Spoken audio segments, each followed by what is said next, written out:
প্ৰিয় বন্ধু বান্ধৱীসকল, নলেজ দি পাৱাৰ চেনেলটোলৈ আপোনালোকক স্বাগতম জনাইছোঁ।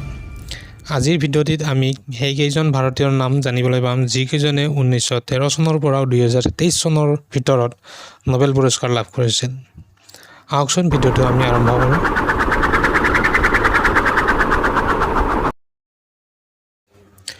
(1913 চনত নোবেল পুৰস্কাৰ লাভ কৰা প্ৰথম ভাৰতীয়জন হ'ল ৰবীন্দ্ৰনাথ টেগৰ। তেখেতে সাহিত্যৰ শিতানত নোবেল পুৰস্কাৰ লাভ কৰিছিল।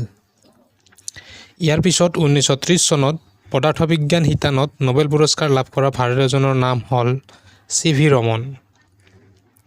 ইয়াৰ পিছত সুদীৰ্ঘ 38 বছৰৰ মূৰত 1968 চনত হৰগোবিন্দ খুৰানাই মেডিচিন শিতানত নোবেল পুৰস্কাৰ লাভ কৰিছিল।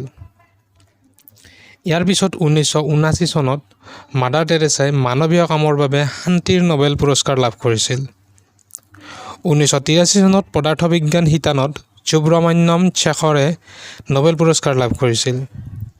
ইয়াৰ পিছত 1998 চনত অমৰ্ত্য সেনে অৰ্থনীতিত নোবেল প্ৰাইজ লাভ কৰিছিল তেখেতৰ কল্যাণমূলক অৰ্থনীতিলৈ অৰিহণাৰ বাবে।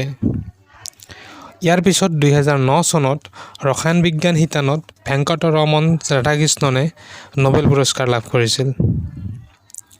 ইয়াৰ পিছত 2014 চনত নোবেল প্ৰাইজ লাভ কৰা ব্যক্তিজন হ'ল কৈলাশ সত্যাৰ্থী। তেখেতে গোটেই জীৱন শিশুৰ অধিকাৰ আৰু শিক্ষাৰ বাবে কাম কৰি আহিছে আৰু সেইবাবে তেখেতে শান্তিৰ নোবেল পুৰস্কাৰ লাভ কৰিছিল।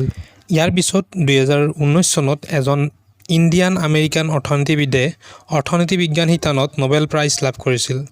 তেখেতৰ নাম হ'ল অভিজিত বেনাৰ্জী।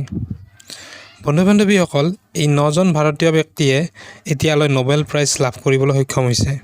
বন্ধু বান্ধৱীসকল, ভিডিঅ'টো কেনে পালে জনাব আৰু ভিডিঅ'টো এবাৰ লাইক কৰাৰ লগতে শ্বেয়াৰ কৰিবলৈ নাপাহৰিব। ধন্যবাদ।